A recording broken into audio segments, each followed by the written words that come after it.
guys! Welcome back to week 6 of our Kate DiCamillo, Flora and Ulysses read-along virtual book club. This is actually our second to last week, which means that next week I'm going to be posting our very last video of our reading. And all of these videos have been going up on Tuesdays at 4 o'clock. So next Tuesday at 4, our last video goes up, and next Tuesday at 6, I'm going to be hosting a live Zoom chat for anybody who's been reading along with me and wants to come and discuss the book. So I have a couple of fun activities planned. I have one that's really special that we're all going to be able to collaborate on, even through Zoom, to make something extra special for our Sayville Library social media, to kind of show off to all the people, not to show off, but to show everybody what a fantastic book we've been reading and what we've taken away from it. So before I show you guys how to access Tumblebooks so we can do today's reading, I'm going to quickly show you how you can register for that Zoom program if you're interested in joining me next week. So I'm going to share my screen and we'll get started. Okay, so I'm going to start just like I usually do on the Sayville Library homepage, so sayvillelibrary.org on our website. Instead of clicking into children's to go to Tumblebooks, what I'm actually going to do, I can either hit view the full program calendar over here, or I can go to the left-hand bar and select library programs and events. Either way, it's going to bring me to our big calendar where you can see all the programs that we've had this month. And if I scroll down to the last week in June, I will see 6 p.m. live Flora and Ulysses book chat with Miss Meg. If I click on that, you can register yourself right here. So you would just put in your first name. If there's a parent watching this, your child's first name. You would include just a phone number that we can contact you at, an email address to receive your Zoom link, and if there's any notes that you feel the need to include. But basically, anybody who registers will receive a Zoom link to the program from me, and then we can have the chat together next week at 6. So Tuesday, June 30th at 6 o'clock. And we'll just have a little chat about the book and all the reading we've been doing that I'm so excited about. So anyway, for our reading for today, I'm going back to the Sayville Library homepage. I'm going to click on the Children's tab, hit Tumblebooks, then eBooks. I still see Kate DiCamillo. Flora and Ulysses is right here. I'm going to select Read Online. And here's our cover. So today we're going to be starting with chapter 51. We're getting so close to the end, and just like what we've always noticed, the very first chapter in our chapter section, the chapter title is cut off. So just so we all know, chapter 51, the title is Possessed. So chapter 51, things were very strange. Her mother insisted that they sit together at the dining room table, all 3 of them. She also insisted that Ulysses sit in a chair, which was ridiculous because if he sat in a chair, he wouldn't be able to reach the table. He can sit here with me, said Flora. Oh, no. I want him to feel welcome. I want him to know that he literally has a chair at our table.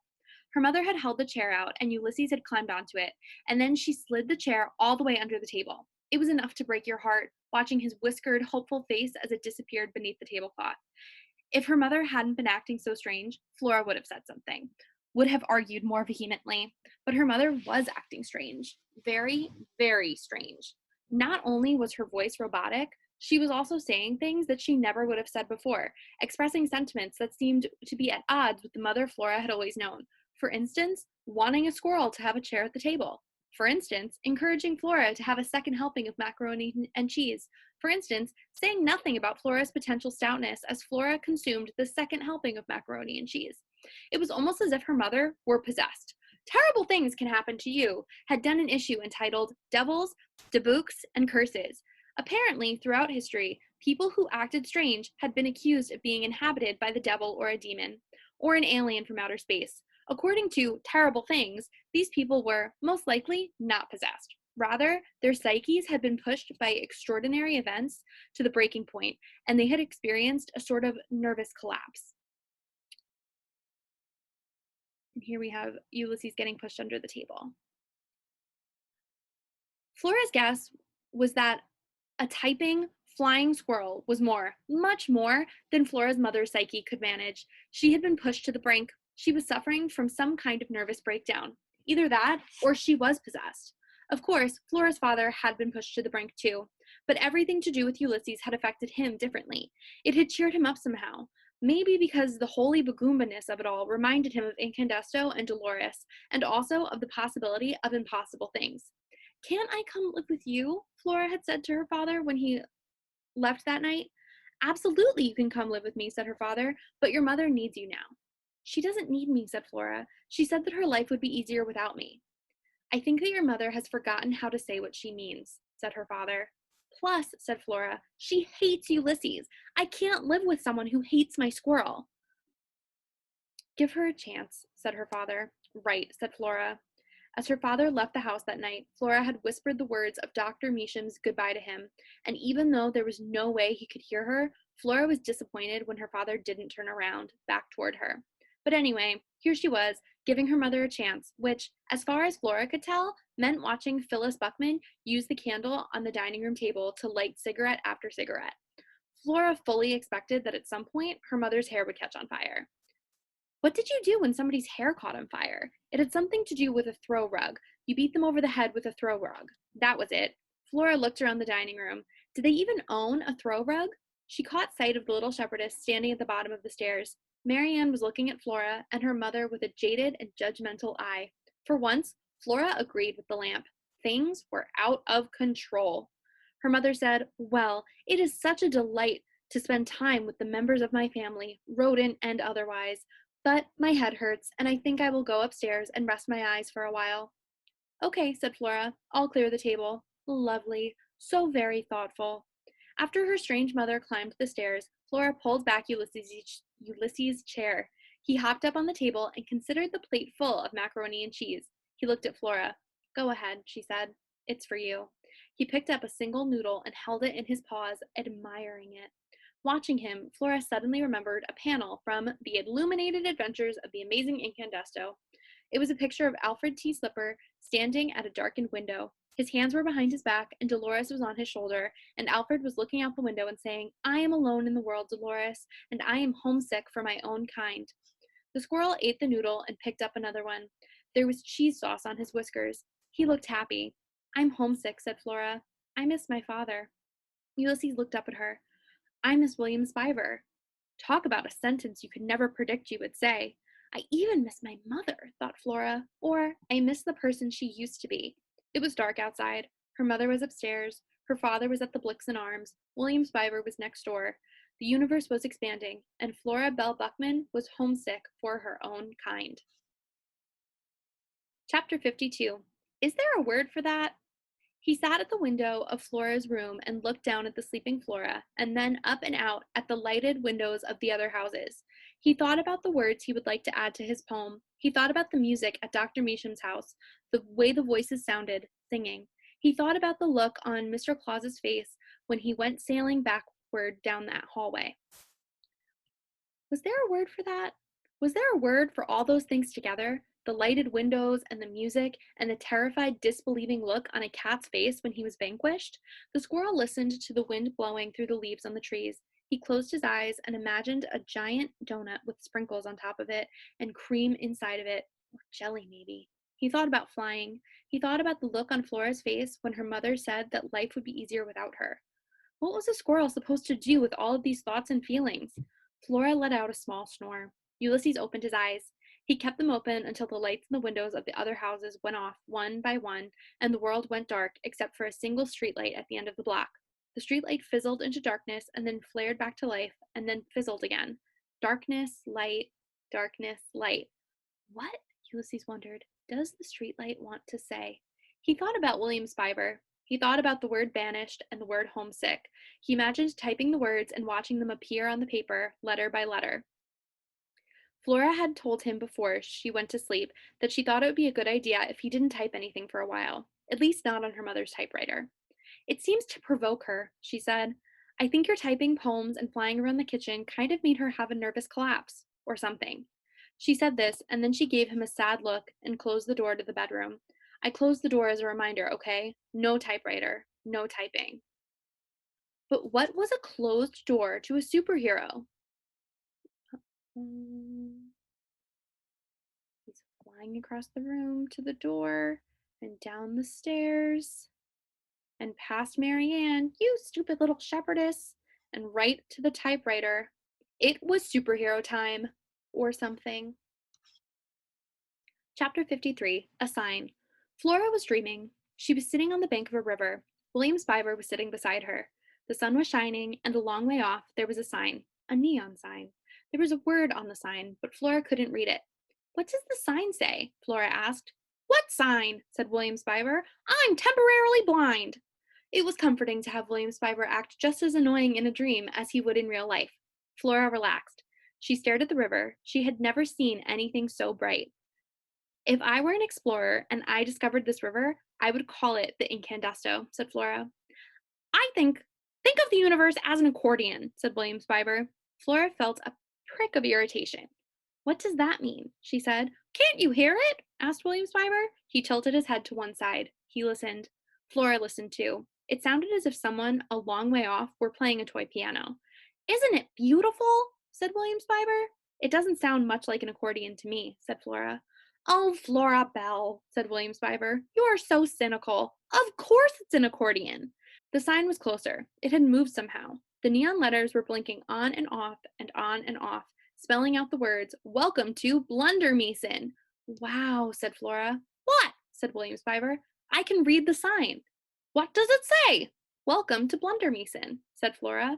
The piano music got louder. William Spiver took hold of her hand. They sat together on the banks of the Incandesto River, and Flora was perfectly happy. She thought, I don't feel homesick at all. She thought, William Spiver is holding my hand. And then she thought, I wonder where Ulysses is. Chapter 54, Dear Flora. He will defend the defenseless. He will protect the weak. He will write a poem. The kitchen was dark, lit only by the light above the stove. The squirrel was alone, but he had the strange feeling of not being alone. It was almost as if a cat were watching him.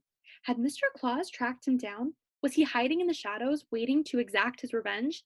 Cat revenge was a terrible thing. Cats never forgot an insult. Never. And to be thrown down a hallway, backward, by a squirrel was a terrible insult. Ulysses had held himself very still. He put his nose up in the air and sniffed, but he didn't smell cat.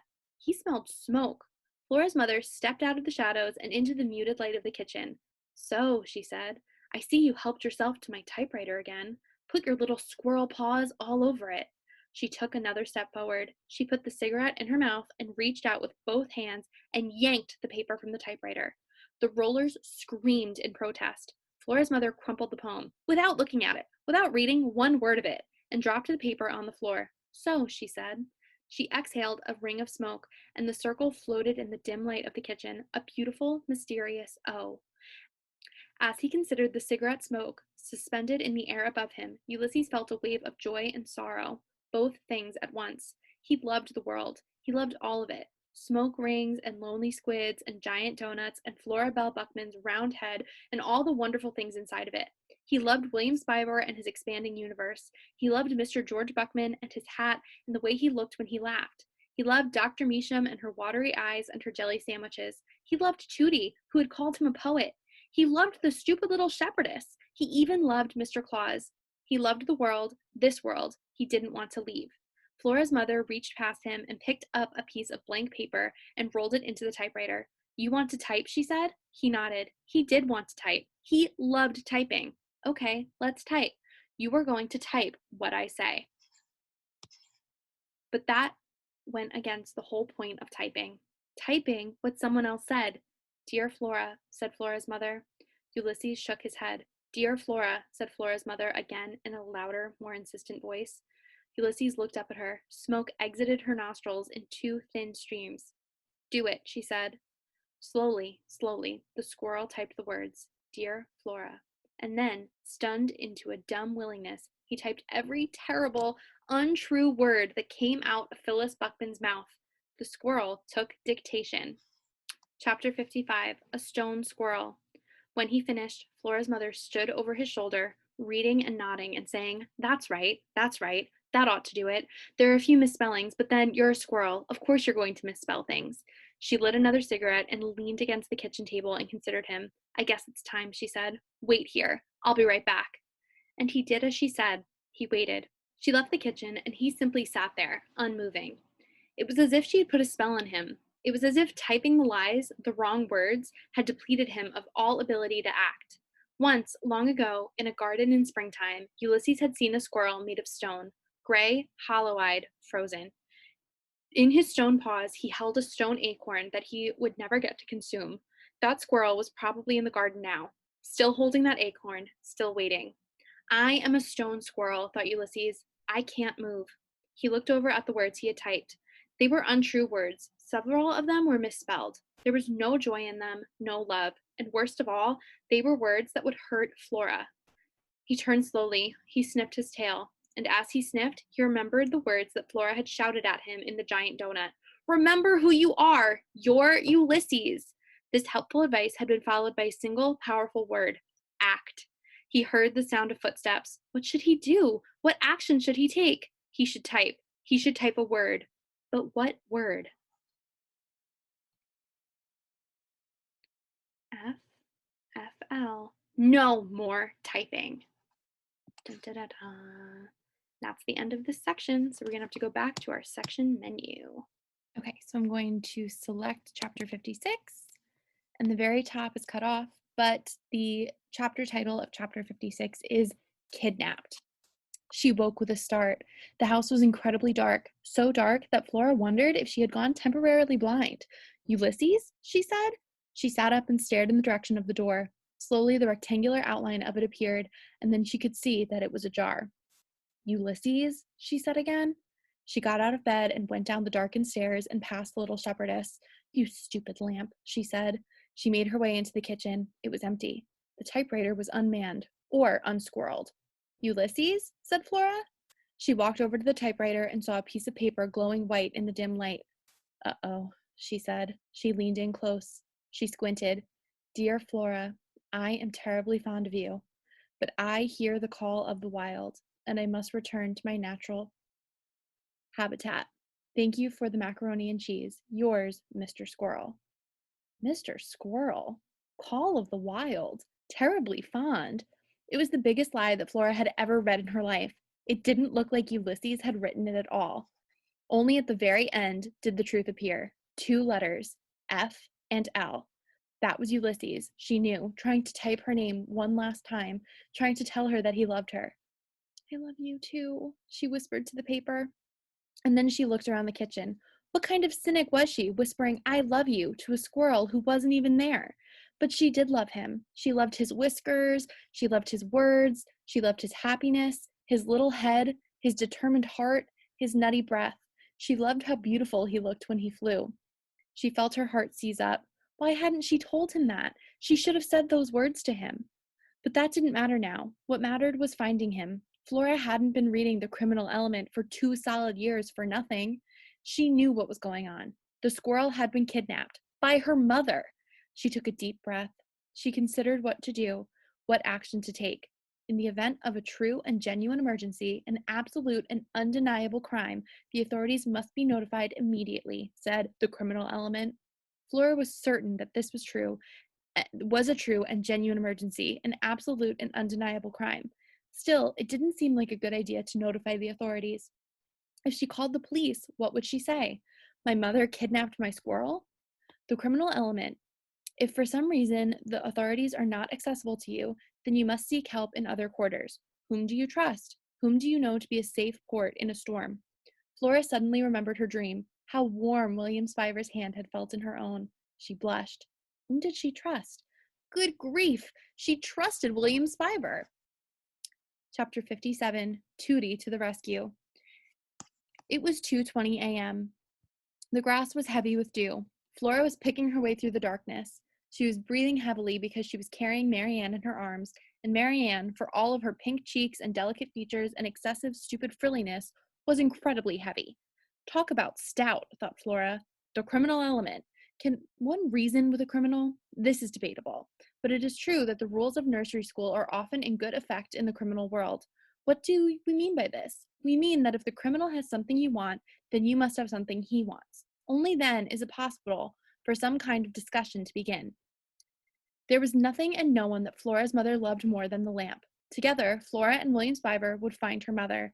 They would offer to exchange the little shepherdess for the squirrel, and then all would be well, or something. That was Flora's plan. But first, she had to find William Spiver, and she didn't think that it would be a good idea to ring Tutti's doorbell at 2:20 a.m.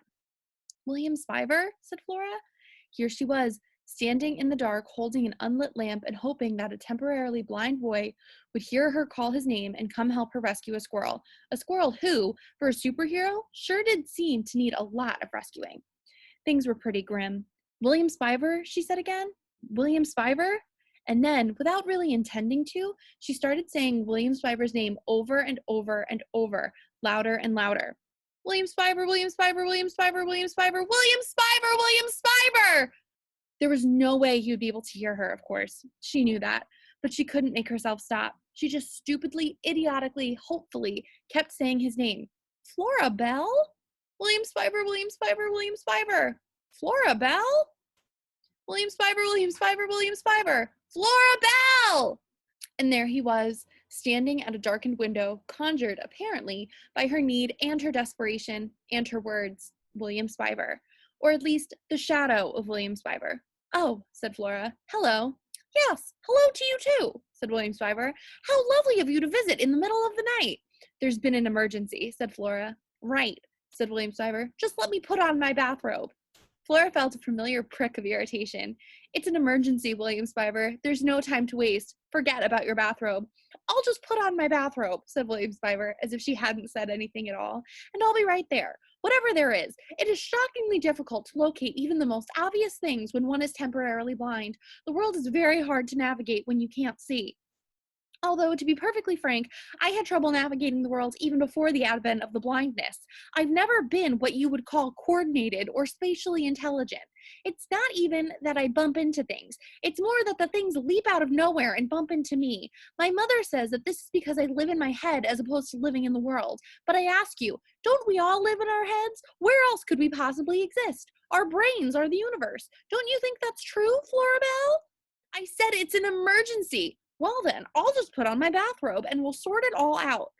Flora put Marianne down on the ground. She looked around wildly in the darkness. What was she looking for? She didn't know. Maybe a stick that she could use to hit William Spiver over the head. Florabelle? Ulysses is gone, she screamed. My mother kidnapped him. I think my mother is possessed. I think she might hurt him. Do not cry, she told herself. Do not cry. Do not hope. Do not cry. Just observe. Shh, said William Spiver. It's okay, Florabelle. I'll help you. We'll find him. And then the light in William Spiver's room came on, and Tutti said, What in the world are you doing, William? Looking for my bathrobe. Tutti to the rescue. The words appeared above Tutti's head in the neon kind of brightness. Tutti, shouted Flora. It's an emergency. My mother has kidnapped the squirrel. Flora, said Tutti. She stuck her head out the window. Why do you have that awful lamp? It's complicated, said Flora. Again with the lamp? Said William Spiver. What in the world is the meaning of the lamp? My mother loves the lamp, said Flora. I'm holding it hostage. Desperate times call for desperate measures, said Tutti. That's right, said Flora. It's an emergency. I'll just get my purse, said Tutti. Chapter 58. Nothing personal. It was dark. Very, very dark. And there was the smell of smoke. Flora's mother had him in a sack, and the sack was flung over her back, and she was walking somewhere, and it was very, very dark. At the last minute, Flora's mother had picked up a piece of paper with his poem on it and thrown it into the sack along with him. Was this meant as a kindness? Was she mocking him? Or was she merely covering her tracks? The squirrel didn't know, but he held the crumpled wall of paper to his chest and tried to comfort himself. He thought, worse things have happened to me. He tried to think of what they were. There was the time the pickup truck had run over his tail. That had hurt very much. There was also the incident with the BB gun, and the teddy bear, and the garden hose, the slingshot, the bow, and rubber arrow. But everything that had happened before paled in comparison to this, because there was so much more to lose now. Flora and her round and lovable head, cheese puffs, poetry, giant donuts. Shoot, he was going to leave the world without ever having tried a giant donut. And Tutti had said that she was going to read poetry out loud to him. That would never happen now, either. It was very dark in the sack. It was very dark everywhere. I'm going to die, thought the squirrel. He hugged his poem closer, and the paper crackled inside. This is nothing personal, Mr. Squirrel, said Flora's mother. Ulysses held himself very still. He found the sentiment difficult to believe. It really has nothing to do with you, said Flora's mother. It's about Flora. Flora Bell. She's a strange child, and the world is not kind to the strange. She was strange before, and she's stranger now. Now she's walking around with a squirrel on her shoulder, talking to the squirrel, talking to a typing, flying squirrel. Not good. Not good at all. Was Flora strange? He supposed so. And what was wrong with that? She was strange in a good way. She was strange in a lovable way. Her heart was so big. It was capacious, just like George Buckman's heart. Just like George Buckman's heart. Do you know what I want? Said Flora's mother. Ulysses couldn't imagine. I want things to be normal. I want a daughter who is happy. I want her to have friends who aren't squirrels. I don't want her to end up unloved and all alone in the world. But it doesn't matter, does it? It does matter, thought Ulysses. It's time to do what needs to be done, said Flora's mother. She stopped walking. Uh-oh, thought Ulysses. Chapter 59, Destination Unknown. Tutti was driving, if that's what you wanted to call it. She didn't have her hands at 10 o'clock and 2. She didn't have a hand at any clock. Basically, Tutti drove with one finger on the wheel. Flora's father would have been appalled. They were in the front seat, all 4 of them, Tutti, Marianne, Flora, and William Spiver. They were speeding down the road. It was alarming and exhilarating to be going so fast. So your plan is to effect an exchange? Said William Spiver. The lamp for the squirrel? Yes, said Flora.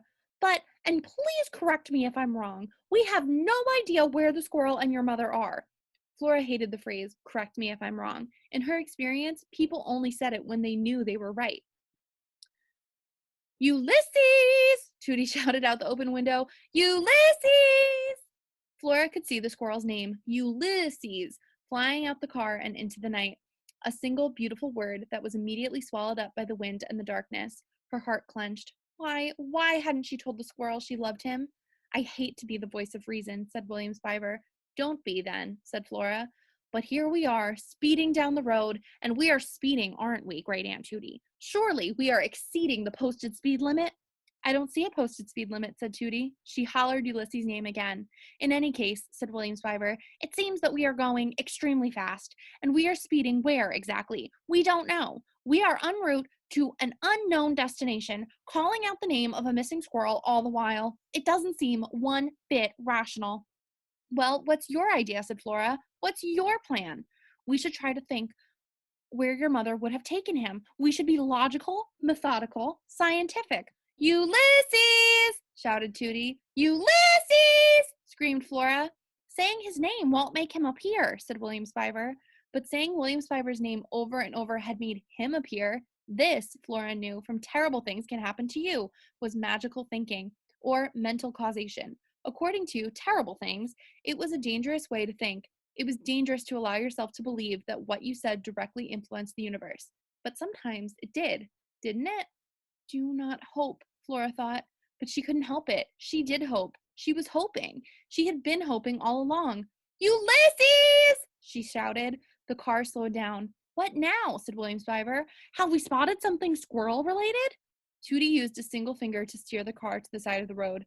Let me guess, said William Spiver as they coasted to a stop. We've run out of gas. We've run out of gas, said Tutti. Oh, the symbolism, said William Spiver. Why, Flora wondered, had she ever thought that William Spiver would be able to help her? Why had she thought of him as her safe port in a storm? Was it because he had held her stupid hand in a stupid dream? Or was it because he never shut up and she couldn't give up on the idea that he might actually say something at some point that was meaningful, helpful? Talk about magical thinking. Where are we? Flora said to Tutti. I'm not entirely certain, said Tutti. Great, said William Spiver. We're lost. Not that we knew where we were going to begin with. We'll have to walk, said Tutti. Obviously, said William Spiver. But walk where? Chapter 60. He was Ulysses. They were in the woods. He could tell by the smell of pine resin in the trees and the sound of pine needles crunching underfoot. Also, there was the powerful, extremely pervasive scent of raccoon. Raccoons own the night, and raccoons were truly terrifying creatures, more brutal even than cats. This will do, said Flora's mother. She stopped. She put the sack down on the ground, and then she opened it and shone a bright light on Ulysses. He clutched his palm to his chest. He stared into the light as bravely as he could. Give me that, said Flora's mother. She pulled the paper out of his paws. She threw it on the ground. Would she never tire of flinging his words away? This is the end of the road, Mr. Squirrel, she said. She put the flashlight on the ground. She picked up a shovel. The shovel. She heard Flora's voice saying, Remember who He heard Flora's voice saying, Remember who you are. The squirrel turned and sniffed his tail. He thought about when Flora had shown him the picture of Alfred T. Slipper in his janitor uniform and how Alfred had been transformed into the bright light that was Incandesto. The words from the poem that Tutti had recited rose up inside of him. Flare up like flame and make big shadows. He wasn't a stone squirrel. Ah! He was Ulysses. Eek! Stealing the shovel away from Flora's mom and flying away.